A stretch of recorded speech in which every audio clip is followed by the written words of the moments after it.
O nosso próximo tema, o papel do melhoramento genético no contexto da pecuária sustentável. Nosso palestrante, Fernando Cardoso. Ele possui graduação em Medicina Veterinária pela Universidade Federal de Pelotas, no ano de 1995, mestrado em Zootecnia pela Universidade Federal de Pelotas, em 99, mestrado em Estatística Aplicada pela Michigan Universidade, também em Saúde Animal pela Michigan Universidade, e pós-doutorado em Bioinformática com ênfase em Estatística Genômica, também pela Michigan Universidade. Atualmente é pesquisador e chefe-geral da Embrapa Pecuária Sul em Bagé e docente permanente dos programas de pós-graduação em zootecnia da Universidade Federal de Pelotas e computação aplicada da Universidade Federal do Pampa.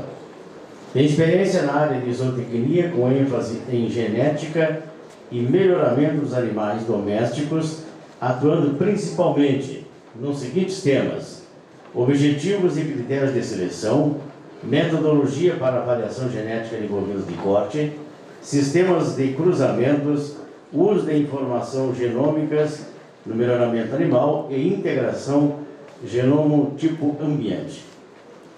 Com os senhores, palestrante Fernando Flores Cardoso, da Embrapa Pecuária Sul. Bom dia a todos. Em primeiro lugar, um agradecimento muito especial à Conexão Delta G, na pessoa da Patrícia, estendendo a todos os seus membros. A gente se sente muito honrado de fazer parte desse evento aqui, ter sido convidado para dividir com vocês aqui a nossa experiência, Vou trazer aqui de forma mais ampla, assim, dos trabalhos que a gente tem desenvolvido que podem contribuir para essa visão da genômica, como que ela pode contribuir através do melhoramento genético para a sustentabilidade dos rebanhos. Mas é importante dizer que na minha trajetória, a Conexão Delta G teve um papel fundamental. Comecei lá fazendo estágio, orientação do Dr. Walter, o Adriano Rosado, lá em 94, Depois logo entrei para o Promebo, aí tive a oportunidade de interagir muito com o Freeze, com toda a equipe do Gensis, e depois, já na Embrapa, lá com as demandas aí que tem nos desafiado aí através da Conexão Delta G para a gente seguir trabalhando em conjunto. Então vamos falar de tudo isso aqui durante esse momento hoje. Realmente para mim é muito especial. Então o desafio aqui é falar como que o melhoramento e a genômica podem contribuir para a sustentabilidade da pecuária. Vamos falar muito da questão de foco no melhoramento genético, como que a gente traduz o que a gente está buscando em ganhos econômicos e ambientais, e complementando o que a Fernanda já apresentou, o papel da genômica e algumas considerações finais. Bom, se a gente pensa em numa pecuária sustentável, então tem a questão primordial econômica, a questão de preservação do meio ambiente, socialmente justa, e um papel fundamental que a pecuária tem, que nos nossos ambientes, no país como um todo, que é a sua integração com a cultura local. Isso é um aspecto fundamental da nossa atividade. E a gente, fazendo um exercício lá com a equipe da Embrapa, ali em Bagé, quantas coisas envolve uma pecuária sustentável e competitiva? Claro, em primeiro lugar, essa questão do lucro no curto prazo, mas também a conservação dos recursos naturais, a valorização da imagem de seus produtos. A pecuária é tão atacada, mas a gente tem certeza que a pecuária, na verdade, é solução para as questões do clima, é fundamental para a preservação do meio ambiente e fundamental para a nutrição humana como alimento de extrema qualidade.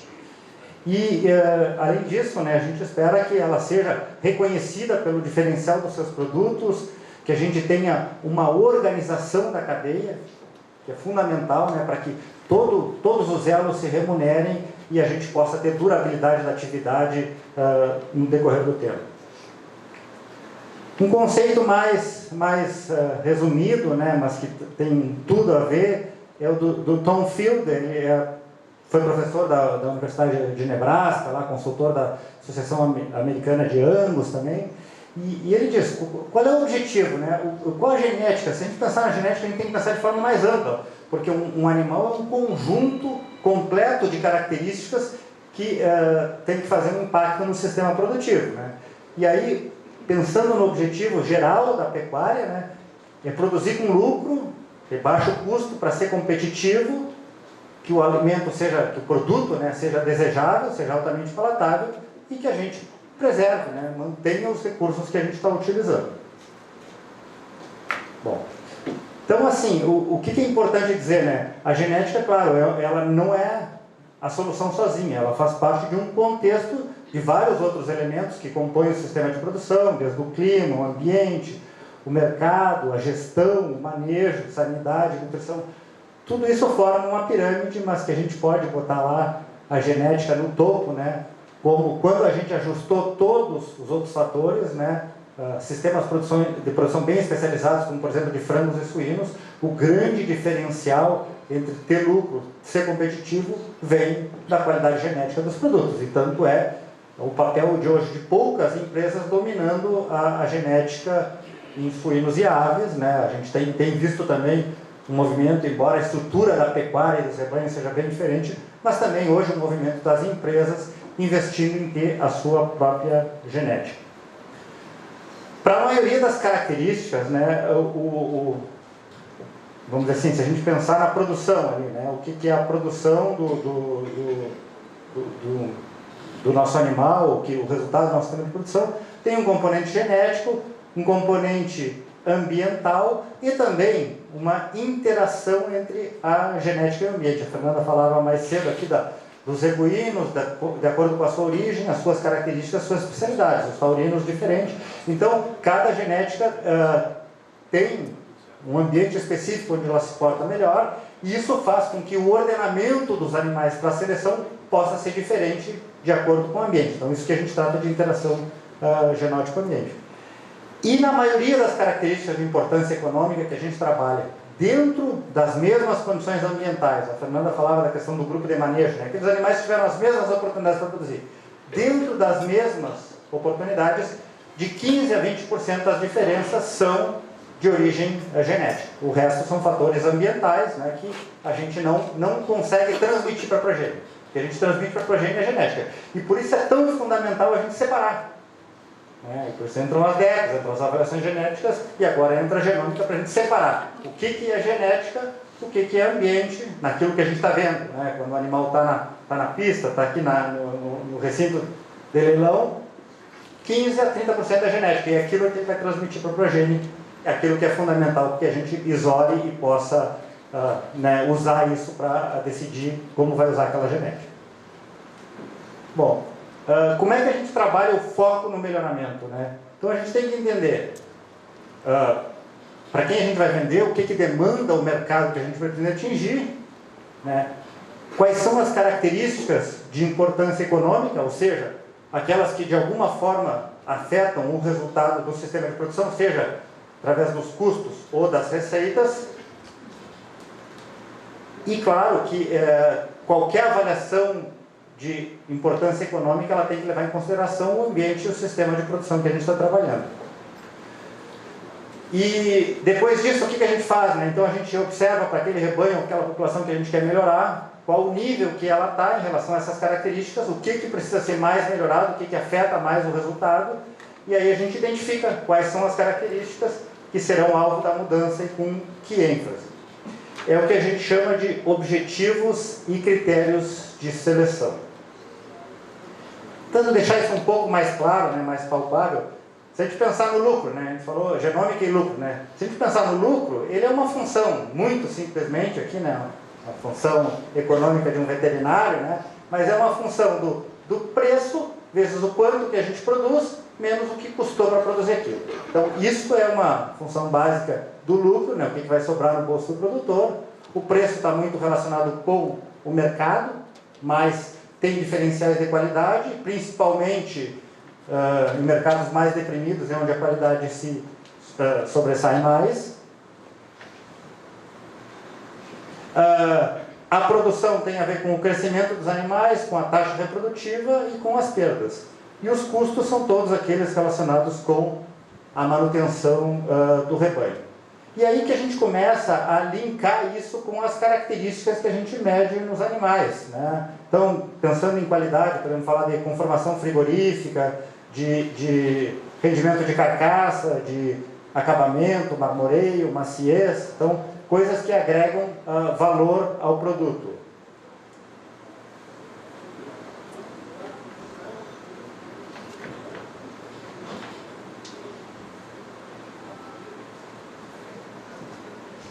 Aí a gente tem aquelas que afetam, né, a produção, que estão relacionadas com os pesos, ganhos, habilidade materna, a reprodução, taxas de prenhez, habilidade de permanência, adaptação e taxa de sobrevivência dos animais, e tudo aquilo que impacta também os custos de manutenção, tamanho maduro, né, que são as exigências nutricionais dos animais, o consumo de alimentos, a adaptação, a resistência e a tolerância a parasitas. Com isso, a gente consegue ligar o lucro com as características de desempenho dos animais. E essa parte de cima aqui a gente chama do objetivo, que é onde a gente quer chegar, e os critérios são aquelas medidas, aquelas características que a gente mede nos animais para atingir esses objetivos. E a gente faz isso, né, especificamente através de um modelo bioeconômico. Então, um modelo matemático que relaciona o resultado, o lucro do sistema de produção com as características dos animais. A gente vem trabalhando, né, com um modelo que foi originalmente desenvolvido por esse pesquisador americano, aí, o Mike McNeil. McNeil vem lá de Montana, né, lá do rebanho onde estava a Dominete, né, onde a linha Line 1 do Hereford, e também é um consultor aí para várias associações de raça em todo o mundo, e trabalhou conosco já há alguns anos, vem trabalhando conosco, vai estar de volta aqui conosco esse ano em outubro.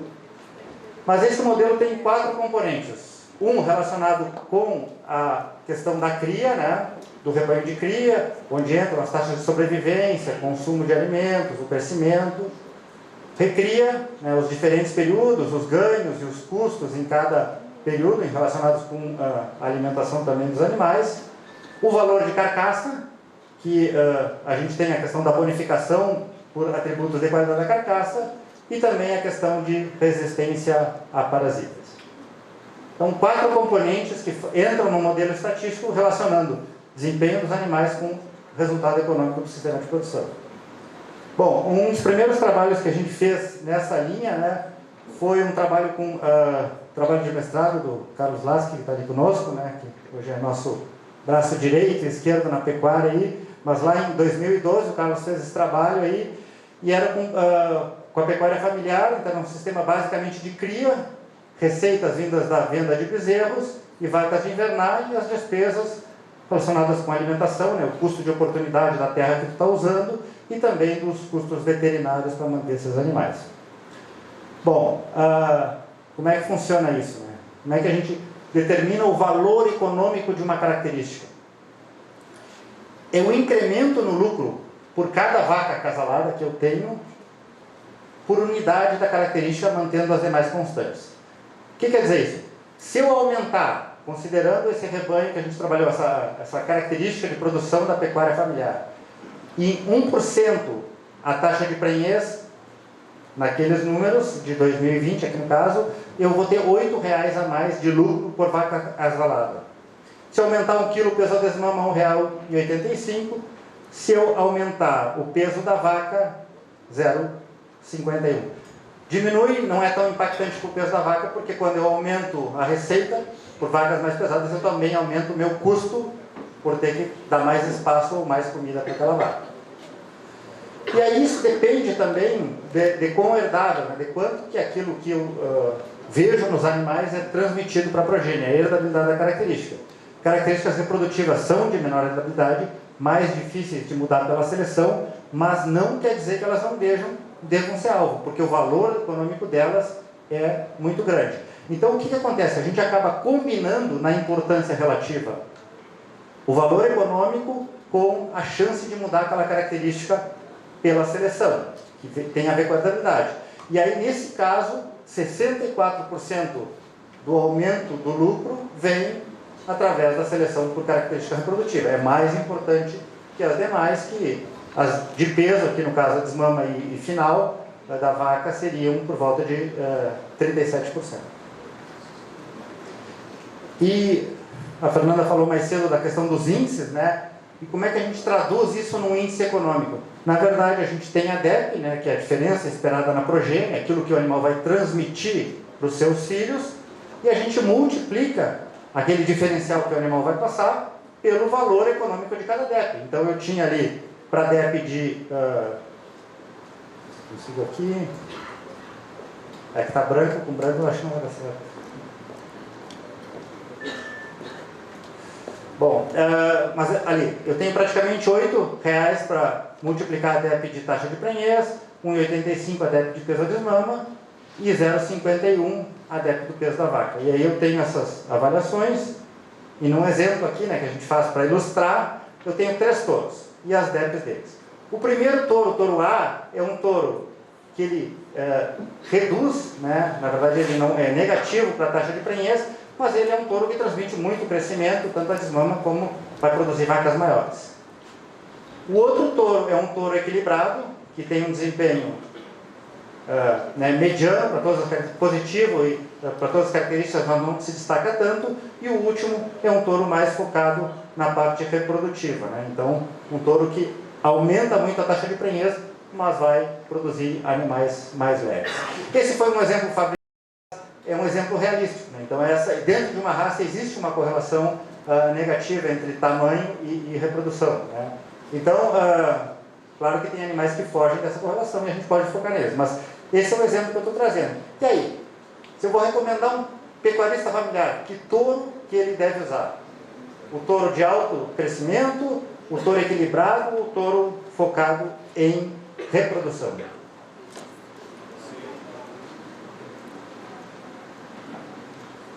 Alguém falou o C. Claro. Às vezes a gente é mais conservador, vamos no meio, que a gente ganha em todos, né? Mas como é que a gente responde isso de forma objetiva, né? Colocando os valores lá no índice e chegando no valor. Se eu botar para o touro A, eu tenho 23. Então ele vai, por vaca acasalada, agregar R$23 a mais para aquela, nesse rebanho, né, nesse sistema produtivo da pecuária familiar. E aí, se a gente aplicar para todos, né, o Eduardo tem razão. O touro C é o que vai trazer mais lucro para esse produtor, porque ele vai aumentar, ele vai ter mais terneiros para vender, e por ter mais terneiros no total, ele vai ter mais quilos e mais quilo. Bom, isso falamos da parte de cria.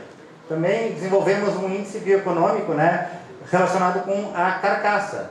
E aí esse índice ele relaciona as características de ultrassonografia com as tabelas de bonificação dos frigoríficos. Até que o Boi China até deu uma quebrada com as tabelas de bonificação, né? Mas ainda tem alguns frigoríficos que mantêm, né? Mas relaciona da seguinte forma: como que o touro vai classificar os filhos dele dentro do programa, né, de qualificação ali das carcaças, e aí com isso gerar um diferencial na sua renda. Aqui tem semelhante ao que eu tinha falado, né? Por exemplo ali, acabamento de carcaça. Para cada milímetro a mais que a gente tem em média nos filhos do touro, são R$58 por carcaça que a gente agrega de valor. Aí tem para as outras características, não vou entrar em detalhe em todas, porque o interesse aqui é a gente mostrar como é que funciona a ideia e como é que a gente aplica isso na prática. Também trabalhamos com a questão do marmoreio, né? Hoje tem pouquíssimos exemplos que remuneram por marmoreio no Brasil, diferente dos Estados Unidos, que a grade de qualidade já é estabelecida. Mas como melhoramento a gente tem que pensar no futuro, nesse índice a gente já considerou a questão da possibilidade de agregar valor com o marmoreio. Bom, um exemplo aqui dos touros também, a mesma lógica, né? Um touro entre os 5% melhores, que agrega em média R$92 nos seus filhos, e um touro nos 5% piores, entre os 95 melhores, que é menos 46. Se a gente olhar a diferença entre eles, né? Bom, o que acontece na prática, né? Se a gente olhar em termos de agregação de valor? o bônus vai ser de 4% a mais. Então, com os mesmos recursos, né, só por usar uma genética melhor, eu vou agregar 4% de valor. E quem trabalha com economia sabe que 4% lá no lucro do seu negócio é um resultado bastante importante. Bom, a Fernanda falou dos sumários online, também esses dados estão disponíveis nos sumários online da ANC, no caso, né? Também tem um índice de carcaça lá no Gensis, que está disponível também na página do Gensis. Um outro trabalho que a gente fez, aí pensando no ciclo completo, né, trabalhando com dados de Erifor e Braford, né, relacionado com o programa Campa Plus da Associação Brasileira de Erifor e Braford, e aí envolvendo as questões todas, né, as características, peso da desmama, contagem de carrapato, peso da vaca, acabamento, ultrassom, terminação, habilidade de permanência, que é uma característica fundamental, né? A vaca já ter pelo menos 3 crias até os 6 anos de idade, né? Então uma fêmea que foi eficiente. E desenvolvemos, né, e novamente, aquilo que eu falei anteriormente, a característica mais importante é a característica relacionada com a reprodução. A gente fez tanto para Erifor como para Braford, e o valor econômico e a importância relativa são maiores para a característica reprodutiva. Esse índice não está implementado porque antes da gente implementar esse índice, a gente tem que implementar a característica reprodutiva, e aí vem aquilo da importância que se falava aqui mais cedo, né? Da coleta de dados, de ter informações completas dos rebanhos, ter informação das razões de descarte das vacas, realmente que tenha todas as crias comunicadas, independente se ela qualificou ou não para registro. Então, estamos trabalhando nessa parte de qualificar as informações e gerar essa avaliação para a característica reprodutiva com qualidade. É claro que aqui a genômica entra com um diferencial, porque se eu tiver que esperar 6 anos para ter essa informação, já passou a minha chance de selecionar aquela vaca. Então eu tenho que ter uma avaliação genômica de uma novilha quando ela vai entrar em reprodução com qualidade, para eu poder selecionar ela, sabendo que ela vai ter um desempenho superior em termos de habilidade reprodutiva. Bom, e aí entramos na parte da genômica, né? A genômica, ela hoje, né, combinando essas questões do sequenciamento que a Fernanda falava, né, da questão da bioinformática e dos conhecimentos de fisiologia, bioquímica, todas essas ciências, a gente pode ter uma informação muito mais precisa relacionando o DNA, a variação no código genético, com o desempenho em uma enormidade de características para humanos, plantas, animais, né, praticamente todas as áreas de aplicação. E hoje é uma realidade, né, em todas as ciências aí, na humana principalmente, né. Então, hoje, calcular, tem uma, vamos dizer assim, traduzindo para a nossa TEP, né, é o risco da pessoa ter uma doença complexa, né. Isso se calcula rotineiramente a partir de marcadores, e a partir disso se toma medidas, né, com relação à saúde das pessoas. E tem um exemplo clássico que eu gosto de mostrar, que é da Angelina Jolie, né, que ela fez um teste genético e por o genótipo que ela tinha em 2 marcadores era desfavorável, né, aumentava muito o risco de ter câncer de mama e de ovário, e ela acabou se submetendo a uma cirurgia radical de mastectomia para evitar esse risco. Não estou recomendando isso aqui, mas estou trazendo como um exemplo, né, de confiança na informação genômica. E isso aqui já foi um pouco falado, né, mas eu acho que é importante a gente enfatizar, né? Então a gente tem a nossa sequência de letras, né? Nós temos, as plantas têm, os animais têm, e em determinados pontos existem diferenças entre pessoas, entre animais, e o que a gente faz é relacionar essas diferenças em nível de DNA com diferenças no risco de doença, na produção, na qualidade de produto. Então, para poder usar depois só a informação do DNA para fazer as decisões de seleção. E no caso, os SNPs, né, esse Single Nucleotide Polymorphism, que é uma variação em uma única base, né, trocou de G por T, são os mais usados, né, estão lá nos testes, cadê o X está ali? São os que estão lá nos chips da Neogen, das outras empresas, né, porque eles facilitam muito a automação e podem ser medidos em centenas de milhares de uma única vez. Então eu tenho centenas de milhares de marcadores para um animal e consigo fazer isso de forma automatizada, né, de forma muito mais precisa. E além disso eles são muito abundantes, né? Então tem dezenas de milhares. A Fernanda falou em 3 mil lá, né, o primeiro resultado no tempo quando foi feito o HapMap, e hoje já tem, sei lá, 30 milhões de SNPs identificados para os bovinos. A grande diferença de hoje para o que já aconteceu antes com os marcadores é que hoje, a gente, pelo número de marcadores que a gente tem, a gente consegue traçar a maior parte, se não a totalidade da variabilidade genética através dos marcadores. Então isso é o grande diferencial, a gente trabalhar com marcadores densos, com esses chips, né, ou com sequências completas, para a gente ter mais precisão. E o que se falava muito, né, na questão da população de referência, né? Então ter animais com genótipos e fenótipos, que a gente pode estimar o efeito desses marcadores por todo o genoma e usar uma equação que relaciona o genótipo que o animal tem com o efeito do marcador, que vem da população de referência, mas que a gente pode aplicar a candidatos da seleção que tem somente a informação dos marcadores, né? Que a gente não chegou ainda a observar o fenótipo, porque ele é muito caro, porque ele é difícil, porque não se manifestou antes da gente tomar a decisão de seleção. A questão do gado de leite, né? Então esse aqui é um exemplo apresentado pelo John Cole, mas o que aconteceu, né? Esse mérito líquido médio é um índice econômico, que relaciona várias características do rebanho com a lucratividade dos sistemas de leite.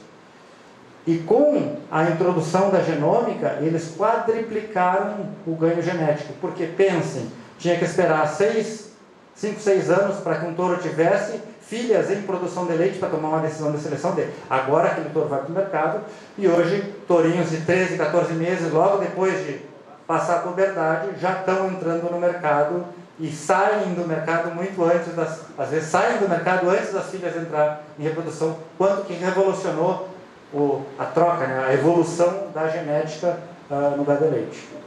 Isso que, vamos dizer assim, fez uma adoção total da tecnologia pelo sistema produtivo.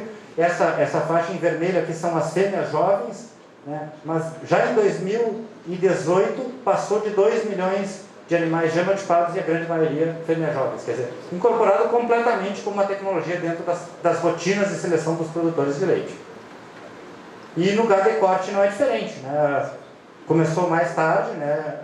O gado de leite tem sido, né, no melhoramento uma referência, mas já em 2021 a Angus americana passou de 1 milhão de animais genotipados.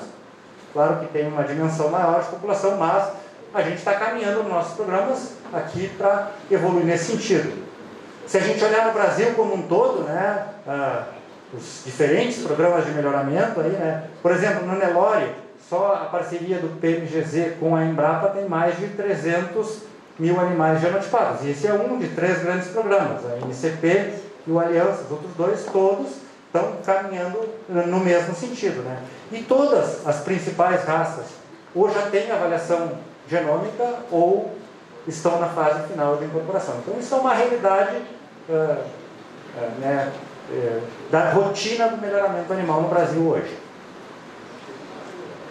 Nós tivemos nessa parceria, né, com a Embrapa e o GenSys e Conexão Delta G, a felicidade de lançar o primeiro, né, sumário genômico do Brasil em 2012 para avaliação de resistência ao carrapato e outras características de adaptação. É um pioneiro aqui no Brasil e pioneiro no mundo, né? E depois, claro, tem para várias raças, isso aí já é uma rotina, como mostramos aqui mais cedo. E por que isso é tão importante, né? Aqui o exemplo do primeira avaliação do PMGZ, né? E a gente tem aqui cada característica, né? Peso nascer, desmano, ao ano, soberano, mas enfim, em azul é tradicional, pior do que em vermelho, que é a genômica maior. Então, a acurácia aqui sempre maior do vermelho em relação ao azul. Isso não tem nada a ver com as minhas preferências futebolísticas, mas tem a ver com a genômica e a tradicional. Então, a avaliação genômica agrega acurácia, precisão de seleção para o melhoramento genético. Vamos em frente.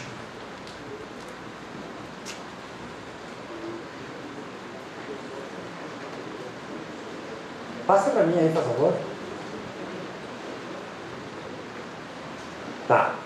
Aqui Aqui, bom, um exemplo também nosso aqui com a Angus, envolvendo inclusive touros americanos, mas ganhos, né, de 9% a 28%, ganhos um pouco menores, que em outros casos está relacionado com o tamanho da população de referência. Quanto mais animais, mais ganho. Mas como é que funciona isso?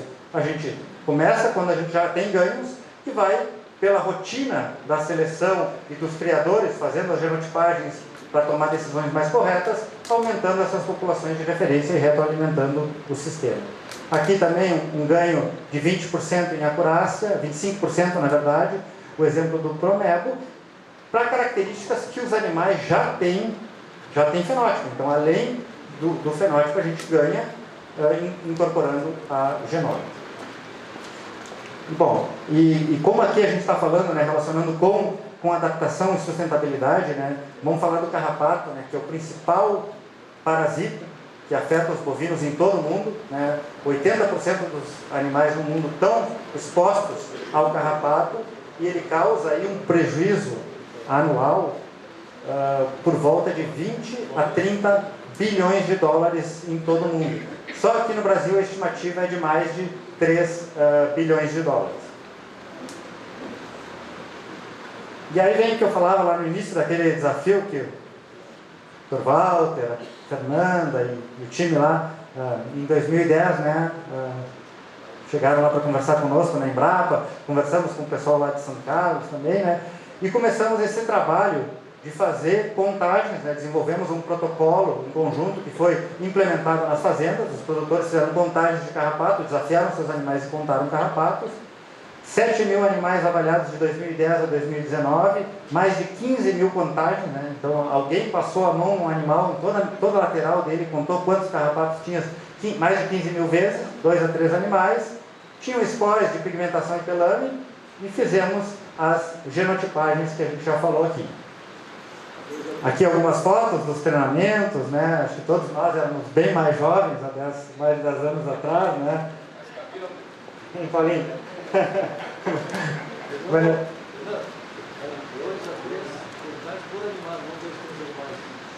Sim. 2 a 3 contagens por animais. E o que, vamos dizer assim, a gente trabalhou com essa lógica da seleção genômica em uma etapa, porque a gente combina as informações de pedigree fenótipo, que é o que a gente usa na avaliação genética tradicional, com os marcadores moleculares. E aí faz uma DEP aprimorada ou enriquecida pela genômica para usar na seleção dos rebanhos. Mas, se a gente fez aquilo com o propósito de carrapato e aquela vaca se acompanhou toda a vida reprodutiva dela, isso vai retroalimentar a população de referência para que a gente possa trabalhar com a reprodução, para que a gente possa trabalhar com outras características de importância econômica. Então, esse modelo retroalimenta a população de referência, o que é muito importante para a gente manter a acurácia. À medida que os animais vão tendo fenótipos, né, aqueles animais que foram mantidos no rebanho, eles vão retroalimentando a população de referência. E aqui, né, já como a nossa população de referência aqui desse estudo era maior que a do Angus, no caso, né, no Hereford e Braford em conjunto aqui, a gente teve ganhos em acurácia que eram maiores, de 33% até 84%, que foi justamente para a contagem de carrapato, aquela característica de mais difícil mensuração e melhoramento pelos métodos clássicos.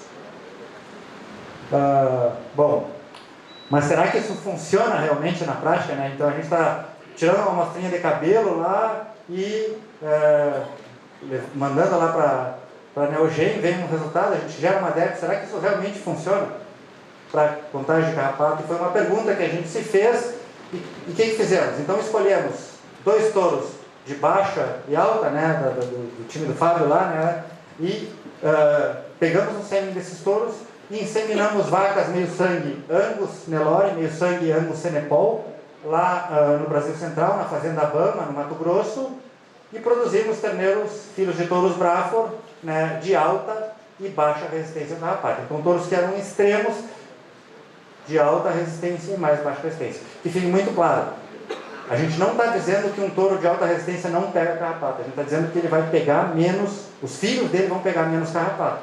E o que aconteceu na prática? Os de baixa resistência, em média 22 carrapatos nos terneiros, os de alta resistência 15. Uma redução de praticamente 1/3 em uma geração. Quer dizer, um resultado bastante, para nós, bastante satisfatório, né, que nos animou a seguir em frente nesse trabalho. Se a gente botar na calculadora esse resultado, né, em termos de... Está estabelecido pela pesquisa que um carrapato por dia é 1,37 gramas a menos de ganho que aquele animal tem. Vamos botar aqui no sul, né? Se a gente tem carrapato aí por volta de 9 meses por ano, né? Se a gente pensar um carrapato 9 meses por ano até os 2 anos de idade, no ciclo de um novilho, são menos 750 gramas que esse animal deixa de ter lá na hora do abate. E aí eu fiz um exemplo aqui com 3 níveis de infestação. Baixa, 20, média, 60 e alta, 100 carrapatos. E talvez o pessoal aí vai achar que alta, 100 carrapatos, nem é tão alta assim, né? Mas, enfim.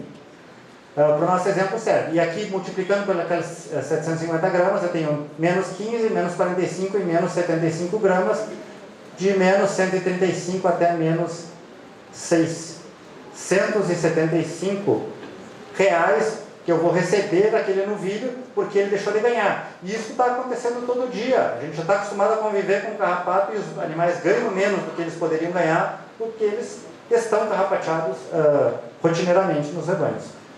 Bom, se a gente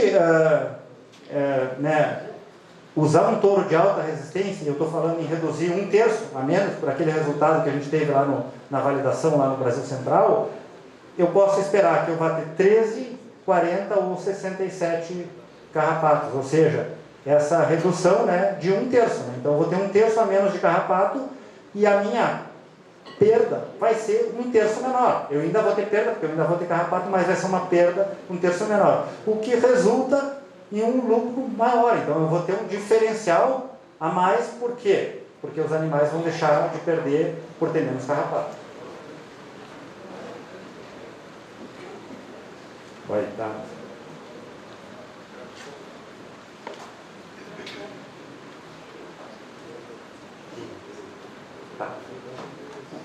Se um touro de alta resistência tiver 125 filhos na sua, for bem usado, tiver 125 filhos na sua vida reprodutiva, a gente está falando de 28 mil reais. Quer dizer, um valor de um touro bem vendido. Né? Então, para provar como a genética se paga quando a gente foca numa característica de alta importância econômica.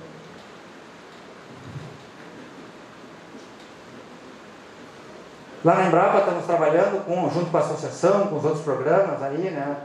Promerco, Natura, GenePlus, o Herbra, que é da Argentina, também na raça Brangus, né? Então, contemplando Angus, Brangus, Hereford e Braford, as 4 principais raças aqui, para permitir a seleção por resistência ao carrapato. Temos uma linhagem desenvolvida lá na unidade que o foco exclusivo da seleção, Marcos e João estão aqui, estou vendo eles, né?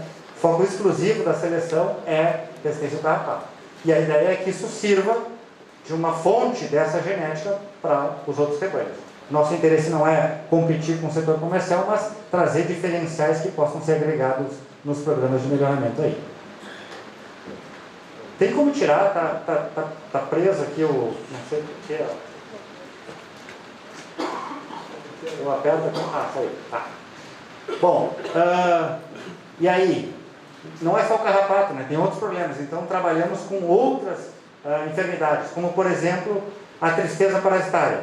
Está ruim de ver, mas esse trabalho recém saiu, uma parceria, né, desse time, mais com a Unesp de Jaboticabal e com a Embrapa lá de São Carlos, a Pecuária Sudeste, e vimos que as heredabilidades, como era esperado, são baixas, né, da parasitemia, do nível de parasitemia dos animais, né, principalmente para anaplasma, mais baixa, e as acuráceas, então a acurácia da predição das DEPs aprimoradas para a genômica não foi tão alta em função disso. Então o que acontece, né?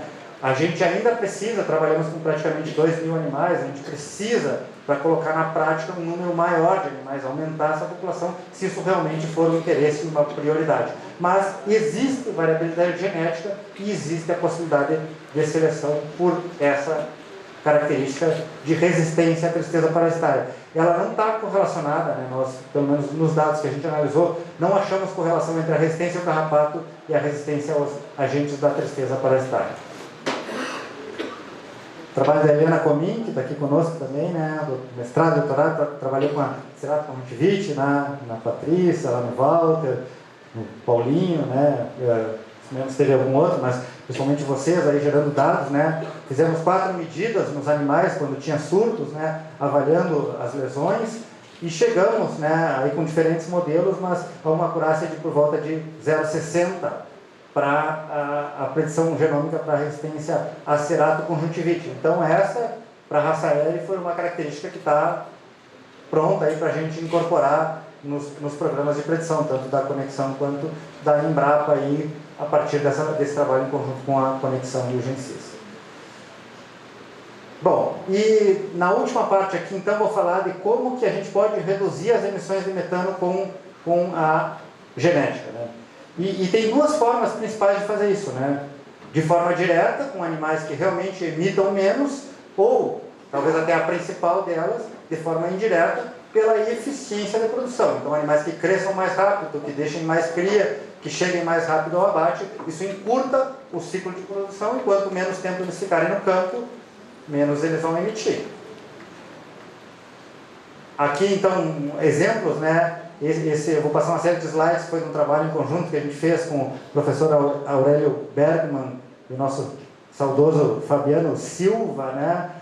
Para a BCZ, mas mostrando algumas evidências, né? Isso aqui é a diferença entre animais de baixo e alto desempenho para peso desmame, quase 50 quilos, né? A questão também da probabilidade de prenhez na novilha, né? De 38 até 62, muito usado, tenho certeza que o Rio vai falar mais tarde disso, de como vem mudando, antecipando a reprodução nas raças zebuínas, né? Principalmente no Nelore.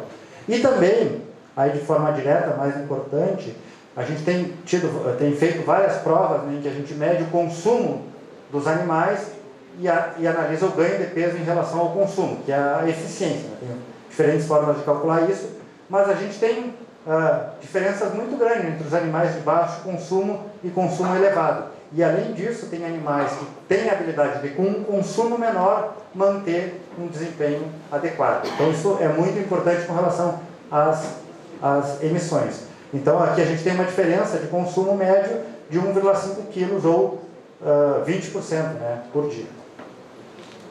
Bom, quais são as premissas desse exemplo aqui, né? A gente tem que para cada 1 kg de matéria seca ingerida, em média, existe uma regressão, né? Mas em média os animais emitem 26 gramas de metano.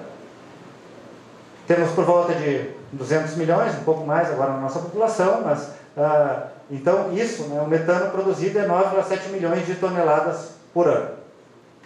Se a gente focasse toda a seleção na questão do consumo alimentar e das emissões, né, e a gente multiplicasse ou a do touro de menor consumo e o do touro de maior consumo, mas com ganhos equivalentes, a gente podia reduzir as emissões, né, individuais por animal de 81 kg de metano por ano para 66 kg de metano por ano. E traduzindo isso para 200 milhões de cabeças que a gente tem no Brasil, isso dá uma diferença de 2,9 milhões de toneladas, ou 30% da população atual. Claro que esse é um exemplo exagerado, né? É de propósito, mas é para que a gente tenha a ideia do impacto que o melhoramento genético pode ter quando bem aplicado e quando a gente direciona o foco realmente para aquelas questões que são mais importantes no momento. E aqui está a mensagem do nosso professor, né? Há muito tempo estou convencido de que a genética pode tudo. A gente vem fazendo, né, em parceria com as associações de raça, vários rebanhos da Conexão participam, né, provas de eficiência alimentar na Embrapa e em outros locais aí no Brasil, mas estou falando mais aqui do Sul, né, com as raças Angus, Hereford, Braford e Charolais. Temos visto níveis médios de emissão aqui no Sul menores que os índices desse painel intergovernamental das mudanças climáticas, né, o que nos permite, com dados locais, ajustar os nossos inventários, as nossas estimativas. Mas mais importante disso é a gente gerar dados locais que nos permitam tanto selecionar animais quanto construir populações de referência. A gente está testando aí por volta de 100 animais por ano, né, entre as raças. Precisamos aumentar muito isso. E aí precisamos vamos dizer assim, do comprometimento e do desafio que os produtores com certeza têm assumido e vão continuar assumindo, e nós vamos chegar a dados fidedignos aqui do nosso país. Bom, eficiência alimentar, consumo alimentar residual. O que quer dizer isso? Isso é uma medida de eficiência que busca identificar os animais que comem menos, tem um menor consumo, aquilo que eu falava antes, mantendo o mesmo ganho e para um determinado peso. Então, na média, eles têm o mesmo ganho da população, o mesmo peso, mas eles comem menos alimentos, eles têm um custo menor de produção. Então, um exemplo de uma prova que a gente feita na URGS, até pela Associação de Anos, aqui o animal campeão, menos 1,3 quilos, e o último colocado 2 quilos a mais na média. Então, uma diferença de praticamente 3 quilos de consumo, mantendo o mesmo desempenho. Isso traduz, né, dependendo do custo da alimentação, em R$3 de diferença, quase 4, e pode, só para o animal, durante 90 dias de prova, representar R$345 a menos por trabalhar com um animal mais eficiente. Outra característica que se trabalha é o ganho médio diário residual. E aí o enfoque é um pouco diferente. É aquele animal que, consumindo dentro da média dos outros animais, né, que não consome mais, está na média, mas com aqueles recursos ele consegue ganhar mais que a média. Então ele tem um ganho maior do que a média com o mesmo consumo, dado peso e consumo. E aqui temos um exemplo da prova do Braford, lá né, com a Associação Brasileira de Hereford e Braford. E aqui o que aconteceu? Esse animal aqui, o campeão, ele ganhou praticamente meio quilo a mais da média, com o mesmo consumo. E esse, o último, meio quilo a menos, né, o que dá 1 quilo de diferença. Bom, se a gente vê durante o decorrer da prova, isso dá praticamente R$1.000 a mais, dependendo do valor, né? Sei que 11 está difícil de conseguir hoje, mas com certeza logo ali nós vamos conseguir de novo, né? Se a gente usar esse touro em inseminação, né, 5.000 animais, nem um contrato de um touro jovem aí, né, isso pode representar mais de 2 milhões a mais de agregação de resultado nos processos de confinamento aí. Passa a minha, né?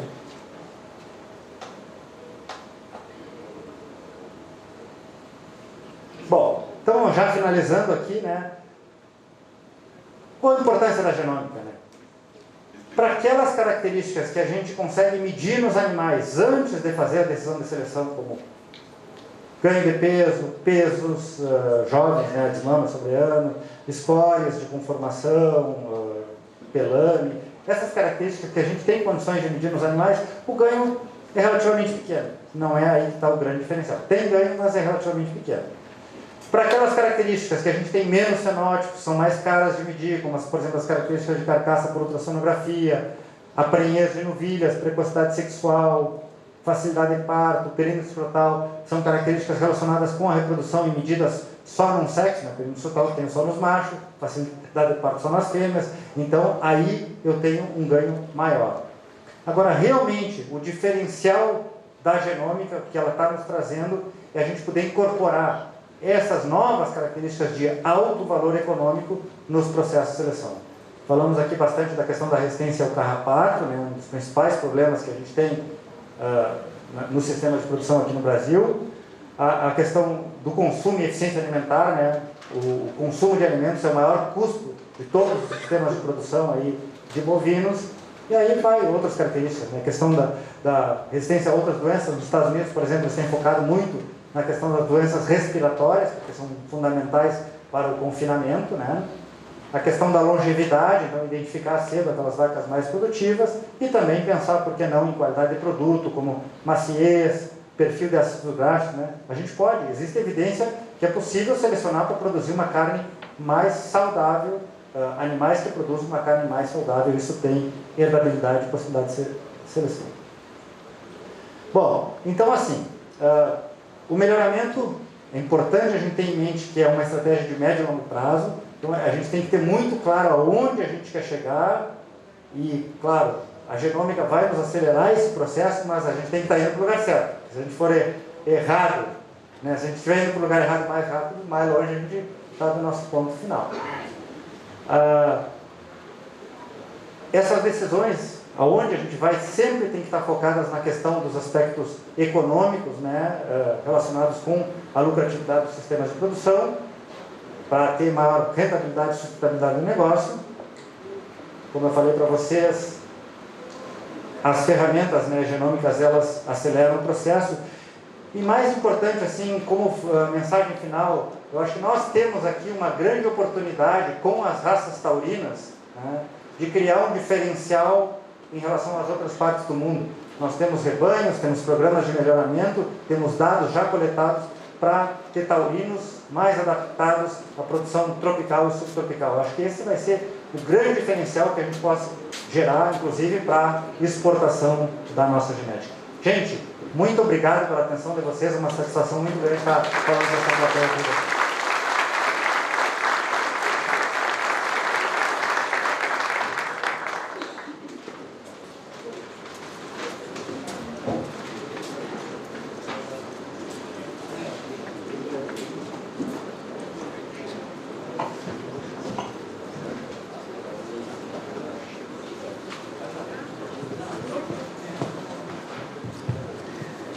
Bom dia. O nosso moderador, Eduardo, por gentileza. Bom dia a todos, bom dia, Fernando. Obrigado mais uma vez pela presença e pela excelente palestra. Eu há pouco vinha pensando, assistindo ali, que cada encontro nosso e cada palestra que a gente assiste de ti é um novo aprendizado. A gente nunca volta para casa ou para fora sem agregar alguma coisa na bagagem. E no início da tua apresentação, tu mencionaste da felicidade que tiveste na vida profissional e da possibilidade de ter a parceria com a Conexão Delta G, mas com certeza, eu falo em nome de todos nós, eu acho que nós da Conexão tivemos uma grande felicidade de poder ter um Fernando Cardoso e toda a sua equipe dentro da Embrapa para nos ajudar a dar o pontapé inicial na era genômica da Conexão Delta G. Às vezes é preciso ter sorte na vida, né, professor? Como assim eu aprendi, e acho que nós tivemos uma grande sorte, aí, uma sorte mútua, provavelmente. Né? Então, sem sombra de dúvida, ganhamos muito, foi anos e anos de muito trabalho, no início do carrapato e depois o ganho que a genômica nos trouxe em todo o processo de seleção.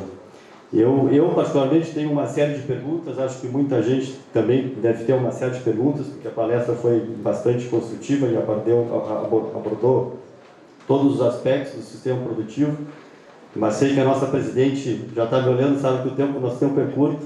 Eu só pediria se poderia voltar na penúltima lâmina, aquela que tinha 3 colunas, e se falava dos impactos pouco, médio e alto. Né? Eu acho que a gente sabe, a gente ficou mais de 10 anos aí trabalhando nesse ponto, né, dessa questão dos impactos maiores em cima daquilo que é difícil de medir, né, e que é o mais desafiador.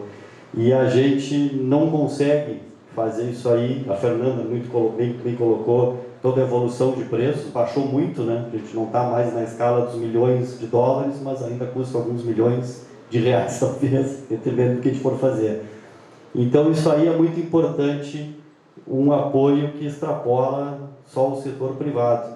E aí eu gostaria de ter a tua percepção, como é que tu enxerga, já que está à frente, né, num dos setores da Embrapa, como tu enxerga hoje esse apoio que tão bem serviu, né, para as pesquisas até hoje e que tão importante é para a genômica no futuro, né? Porque a gente pode parar e pensar, dizer, bom, mas todo o ganho que a gente tem pelo que a Fernanda passou, pelo que tu passou, como é que isso não está tão extrapolado, né? Não está já no dia a dia corrente dos nossos processos de seleção. A gente tem muito a avançar, mas com certeza tem desafios e um desafio passa por essa questão. Obrigado, Eduardo. Com certeza foi uma felicidade, uma sorte mútua a gente ter trabalhado em conjunto todos esses anos, está trabalhando até hoje, né? Tivemos períodos, muitos momentos assim de realmente que o trabalho é uma grande diversão, uma grande satisfação. Então isso me alegra muito. E claro, os desafios eles se renovam, né? E a gente, por isso, segue motivado e segue trabalhando. Acho que a gente teve a felicidade de quando concebeu esse projeto, estar num ciclo de que havia bastante abundância de recursos no setor público para as pesquisas, né? E não foi diferente em outras partes do mundo, né? Para a construção das populações de referência, a semente, né? O trabalho inicial foi financiado pelo setor público, né? E a gente viu que isso os recursos foram minguando no decorrer do tempo. Mas o que eu acho que é importante, a gente construiu, né, uma referência. Essa referência serviu para ser extrapolada para outras raças, e eu acho que o principal agora é uma questão da gente trabalhar no mercado, né? Na educação, incentivar que as pessoas efetivamente usem essa informação, as novas características, para tomar suas decisões de seleção, mostrando, né, como mostrei em alguns exemplos aqui, o impacto que isso tem. E eu acho que é a partir daí que se constrói, né? As coisas têm um tempo de maturação, né? Eu acho que estabelecer a confiança e que as pessoas comecem, né, há pouco tempo, há poucos anos, as pessoas nem olhavam para a DEP para comprar reprodutores, né? E hoje poucos clientes, né, principalmente de um grupo que trabalhou tantos anos como vocês na educação, compram reprodutores sem olhar para o CI, para as DEPs e para as características que eles estão precisando melhorar. Então acho que é por aí, né? Nós vamos avançando, acho que a gente já construiu a base, e a partir de agora é trabalhar o mercado, seguir investindo, né? Acho que isso aí cada vez mais vai ser importante, essa questão da parceria público-privada, e isso tem duas questões, né? O financiamento mútuo, mas mais especialmente a rapidez com que as inovações tecnológicas chegam no campo, por estar trabalhando num problema real, aplicado, imediato do setor produtivo. Perfeito, obrigado. Bom, como eu disse, eu tenho outras, mas vou deixar para o público, eu acho que deve ter muita gente, professor, né, para fazer perguntas.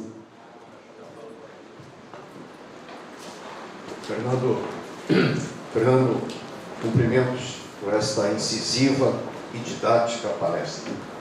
Lamento que 284 mil pecuaristas existentes no Estado não tenham te ouvido. Lamento não ter ficado gravado. Cumprimentos por esta didática e essa contundência codificada de resposta ao melhoramento genético. Colocaste índice prenhez. Agora, a verdade se expressa quando a vaca entrega o seu produto ao desmame. Por que não índice desmame? Para evitar todas essas perdas. E segundo, na verdade são duas colocações, Patrícia, que eu gostaria de fazer. Aprendi com Don Arnold que em ambientes difíceis, em pecuária em evolução, e isso está publicado no Factors Affecting Calf Crop, os colegas da Flórida dos anos 60, 70 mediram, tanto na Flórida como na Colômbia, se não me engano, uma herdabilidade média para a característica da reprodução, 30%, 32%. Isso me impactou há pouco mais de 50 anos, porque foi desenvolvido por Cunha, Warnick e Kuber, da Universidade da Flórida. Você colocou aquilo que se ouve da Europa, herdabilidade em ambientes controlados, não nos ambientes difíceis que nós temos, como do trópico e subtrópico. Por que 10% e não 30%? Muito obrigado. Bom, em primeiro lugar, professor, escutar, né, essas palavras suas aí motiva a gente muito mais ainda a seguir trabalhando e seguir fortalecendo essas parcerias. Então, em primeiro lugar, muito obrigado. E depois, com relação, né, às características que entram no modelo, claro que eu usei como exemplo aqui a taxa de prenhez, mas poderia ser também a taxa de desmame, porque quando a gente bota no modelo a taxa de prenhez, a gente tem que considerar também a merma, né, a perda até o nascimento e até a desmama, porque efetivamente a gente vai multiplicar o peso da desmama por aquilo que for entregue lá na desmama.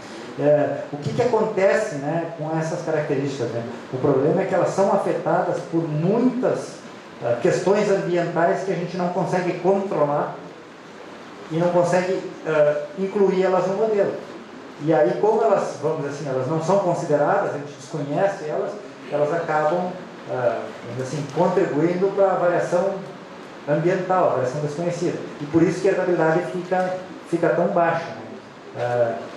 Mesmo aqui, né, o que a gente tem estimado hoje, e é um problema também isso, da questão, uma parte é isso, que é natural dessas características de ser afetadas tremendamente pelo ambiente, e da dificuldade da gente, né, levantar todas as informações no campo e organizar num banco de dados. Então isso é outro fator que contribui para a baixa herdabilidade. Mas a gente tem trabalhado aqui com a longevidade e é nessa faixa de 10, às vezes sai uma estimativa um pouco mais alta, mas vamos dizer assim, é muitos fatores ambientais. Mas é o que eu disse, né? Então, independente dessa herdabilidade menor ou maior, o valor econômico dessas características é tremendo. E a gente tem que, então, fazer um esforço cada vez maior para que elas estejam incorporadas nos índices que a gente toma a decisão de seleção. Porque muitas vezes não adianta ela estar, e aí um pouco disso também, né, Eduardo, que falava, eu posso ter adepto de resistência ao carrapato, mas se eu não uso essa informação para tocar o meu programa de melhoramento genético para frente, eu não vou conseguir alterar isso no rebanho né, de seleção. Então é importante que essas características, tanto de adaptação quanto de reprodução, passem a entrar para os índices econômicos. Né? Então, para os índices utilizados, sejam eles econômicos ou empíricos, mas para os índices que a gente utiliza para a seleção dos animais.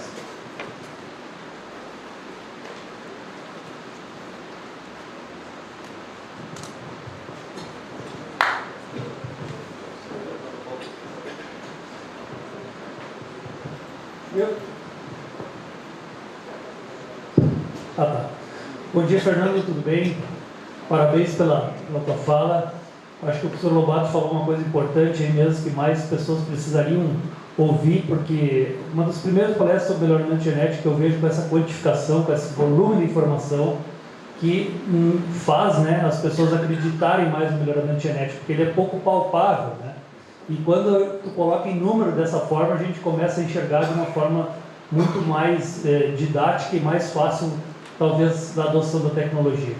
Talvez fique aí um desafio a conexão Delta-G, os programas de melhoramento, que leva a tua palestra a mais produtores, usuários de genética, né? Porque a maioria que está aqui, pelo que eu vejo, são produtores de genética e não usuários, né? Oxalá se consiga fazer chegar a outras pessoas. Uma dúvida que eu tenho, quando tu falasse ali da questão do valor econômico da taxa de prenhez, é sobre que base? De uma prenhez zero ou de uma prenhez média? Eu fiquei nessa dúvida de que base se parte para esse aumento de 1% na taxa de prenhez. Isso. Então, obrigado, Célio, pela pergunta, né, pelo comentário. E é assim, a gente trabalha com a média do sistema de produção. Então, assim, quando eu estou falando em pecuária familiar, eu estou falando por volta de 50%. Quando eu estou falando do Pampa Plus, eu estou falando de 70%, 75%. A conexão Delta-G, 80%. Então, e isso se testa também a sensibilidade do modelo a variações naquilo ali. Porque eu tenho um rebanho, né, eu tenho uma média de 50, mas eu tenho um rebanho de 40, um de 60, então existe uma variação, mas é nesse sentido. Então, por isso que eu digo que tem a ver, depende do sistema de produção e do mercado, o modelo bioeconômico que a gente estabelece. Fernando, parabéns. Estagiário saiu lá fora, como diz o gaúcho, né? Bom, Fernando, é o seguinte, aquelas características que impactam mais na seleção genômica, por quê? Essa é a pergunta. Por quê? Porque são aquelas que é mais difícil da gente melhorar pelos métodos clássicos. Porque elas são muito caras de medir, porque elas às vezes requerem o abate, né, do animal, ou requerem um desafio que prejudique muito a saúde ou a vida do animal, e às vezes porque elas se manifestam também muito tarde, ou porque elas se manifestam... Então é um conjunto de fatores que tornam aquelas características, embora de alto valor econômico, né, com um impacto muito grande no sistema de produção, muito difíceis de melhorar pelos métodos clássicos, e por isso que até hoje, né, com todas as habilidades, até bem pouco, né, com todas as habilidades que tem a conexão Delta-G, elas não estavam na rotina da seleção. E agora com a genômica, então isso vai ser possível. Então, por isso que é aí que a gente vai ter um grande impacto, né? Por scores, por até aquelas do meio, ultrassom, perímetro total já vem se fazendo essa seleção, já vem avançando. Mas por aquelas a gente só vai conseguir porque agora a gente tem a genômica. Sim, Fernando, eu acho que importante é esclarecer também o seguinte, ó, as características de mais fácil medição fenótica tem a década adicional que expressa grande parte da diferença da genética, né? E são de fácil medição. Agora, essa de difícil medição, aí é que entra a década genômica, né? Para ajudar. É isso, né? Perfeito, exatamente isso.